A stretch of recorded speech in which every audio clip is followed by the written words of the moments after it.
And welcome back to Rise Exchange. Year 2 for the Affordable Care Act begins with fewer glitches, more enrollments, and less popularity than ever. Just 37% of Americans approve of so-called Obamacare. That's 1% worse than last January, according to Gallup. And 56% disapprove of the health care law altogether. So where do we stand with two seemingly contradictory statements? Alan Murray is the CEO of Care Connect Insurance, which is part of New York's North Shore Long Island Jewish Health System, and joins us here on Rise Exchange. Thank you so much. Thank you for having me. What accounts right now for these terribly low ratings on the Affordable Care Act? 36%. The country hates it. You know, I think a lot of it has to do with the word Obamacare. People have become so sensitized to that word through the news, through publications, that it doesn't necessarily translate, though, into the experience. You know, from what I've seen, especially here in New York, people seem to be very satisfied with the product. So, you know, in terms of the word Obamacare, as I said, lots of people worried about it, lots of people with different opinions. You turn around and look at the satisfaction of the people who have actually purchased insurance here, very different. Is it because the New York Exchange, and New York runs its exchange, is simply better than the other exchanges? So I don't necessarily think that's the reason. I think even if you go to other exchanges in other markets, there are people who are satisfied with what they're getting. Obviously, there are people who may have had different experiences. New York is probably a differentiator.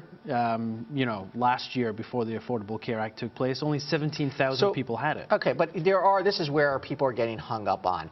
I know a woman, for example, who was very happy with her health plan on the exchange that she got last year. She travels between New York and another state. Yeah. New York, according to her, no longer permits her doctors elsewhere to be part of the system. It seems like there's some shifting ground underneath of people's expectations.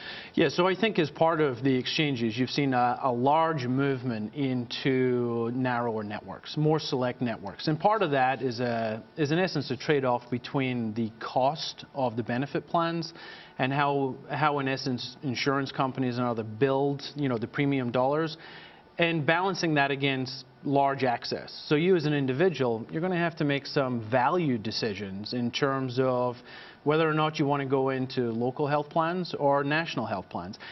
That, though, is, I guess, one of the key components within that decision matrix. Now, I understand you help people either go through the exchange and the Affordable Care Act basically plan, or to find their own private plans. How do you make the difference about where people are going and what's better for them? Of course.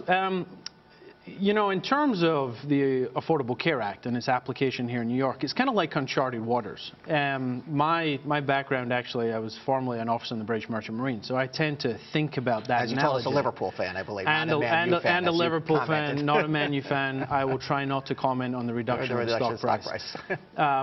You know, but when you think about it like that, going into these exchanges is uncharted waters. There are people out there that are going through for the first time.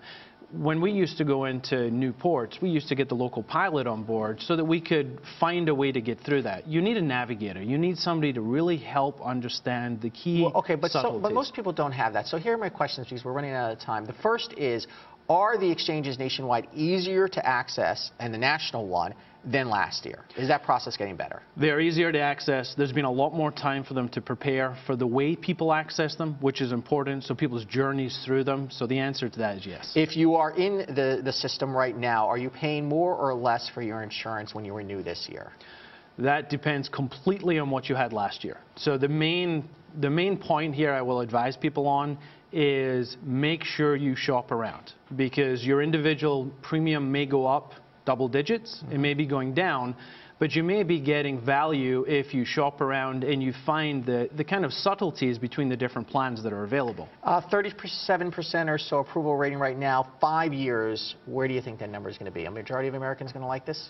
I think this will become part of the habit of the way Americans purchase health insurance. So I think it will increase up, providing that the exchanges continue to have the flexibility to offer great plans, and we don't get too many kind of guardrails that prevent the public and the insurance companies from offering the plans the consumers actually are wanting. Alan Murray, thank you so much. Appreciate it. Very welcome. Time now for our business ticker stories making headlines across the nation and the world. Energy grids are hacking targets. 79 incidents were investigated this year, according to the Department of Homeland Security. Although that sounds alarming, this is down from 145 incidents last year. Experts say that the fear of service disruptions ends up delaying much-needed technology upgrades. Hacking is also on the top of the mind for Congress as Senator Elizabeth Warren from Massachusetts goes after banks again. The Democrats sent letters today to 16 banks, including Citigroup and U.S. Bank, requesting data on recent breaches. The government also wants to know how charge cards issued by these banks and used by the General Services Administration, part of the government, may have been impacted. Ford recalls its best-selling car, the Fusion. It says the key can be removed from the ignition without the car being in the park position. This affects about 65,000 2014 and 2015 models sold in the U.S., Canada, and Mexico. Ford is unaware, it says, of any injuries or crashes.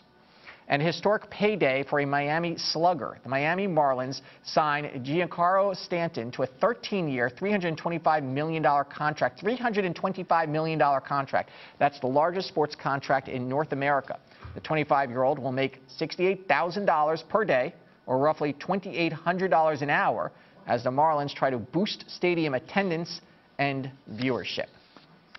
And finally in headlines, call it Marley Marijuana. The family of reggae legend Bob Marley partners with a private equity firm to offer pot-based creams, vaporizers, and Jamaican cannabis under the name Marley Natural. By the way, Bob Marley ranks 5th on Forbes' 2014 list of the highest paid dead celebrities still earning